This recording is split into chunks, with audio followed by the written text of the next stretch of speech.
Cheers, guys. Today's I want to talk about something special. So, let's get into it. America is often described as the land of opportunity, freedom, and ambition. But there's another way to describe it, one that feels increasingly impossible to ignore. America is the country of extremes. Not just occasionally, not on the margins.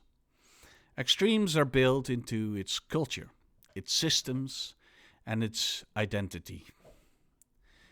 On one end of the spectrum, America produces unimaginable wealth.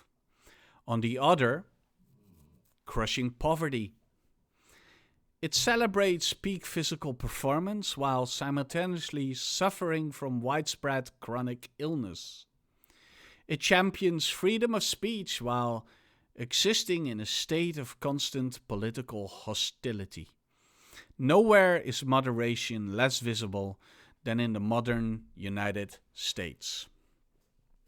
Let's start with politics. America doesn't just disagree politically, it polarizes.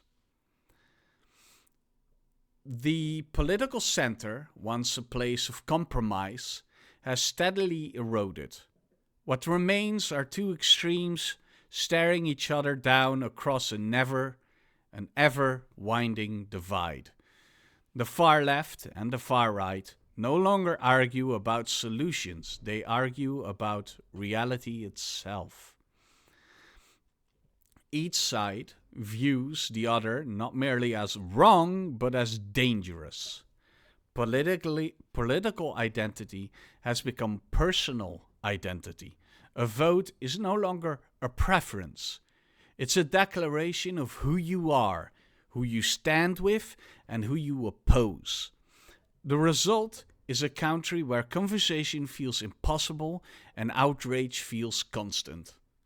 But political extremism is only one reflection of something deeper. America also lives in the extremes of health. It is home to elite athletes, cutting-edge medical research, and a wellness industry worth billions. At the same time, it struggles with some of the highest rates of obesity, diabetes, and preventable disease in the developed world.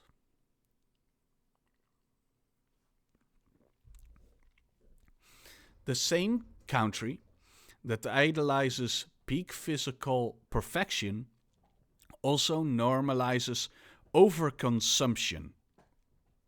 Fast food portions grow larger while healthcare grows more expensive.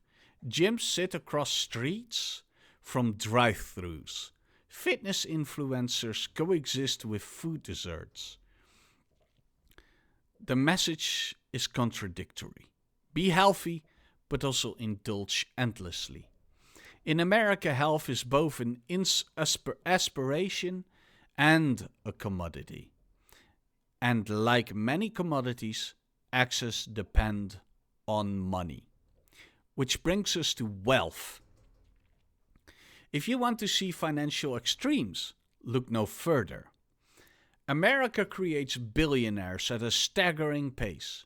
Tech founders, investors, executives, some accumulating more wealth than entire nations. At the same time, millions live paycheck to paycheck, one emergency away from disaster. Luxury condos rise beside tent cities. Private jets fly overhead while people sleep in cars below. The gap between rich and poor isn't just wide, it's visible, physical, and unavoidable. And yet, America continues to sell the idea that anyone can make it, that poverty is temporary, and that wealth is a matter of effort. The dream persists, even when the data contradicts it. Because America doesn't just tolerate extremes, it romanticizes it. Success stories are rarely about balance. They're about obsession, about grinding harder, sacrificing more, pushing further than anyone else. Sleep deprivation becomes a badge of honor. Burnout becomes proof of ambition. If you're not all in, you're falling behind. This mentality bleeds into work culture, where employees are expected to be endlessly productive, endlessly available, endlessly driven. Vacation feels like guilt, and rest feels earned, not deserved. Moderation is often mistaken for weakness. Even culturally, America swings between extremes. It celebrates individuality while enforcing conformity. It champions freedom while expanding surveillance.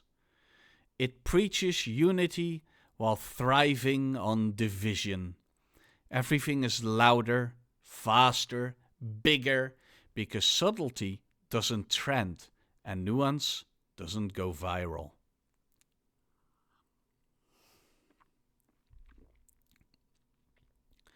Social media amplifies this even further. Algorithms reward outrage, not understanding. The most extreme voices rise to the top because they demand attention. Calm perspectives gets buried. Complexity gets flattened. In a system like that, extremism isn't a flaw, it's a feature. But here's the thing. Extremism don't just divide a country, they exhaust it. Living at the edge takes a toll. Constant crisis mode creates anxiety. Constant comparison creates dissatisfaction. Constant pressure to choose sides erodes trust.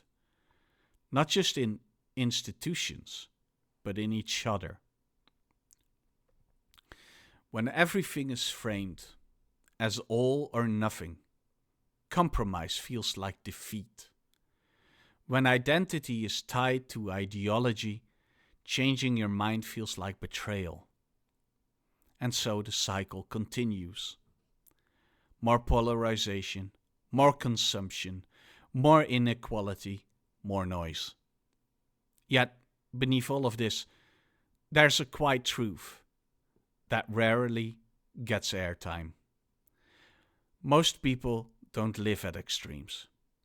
Most Americans want stability, decent healthcare, meaningful work, time with their family, a future that feels secure.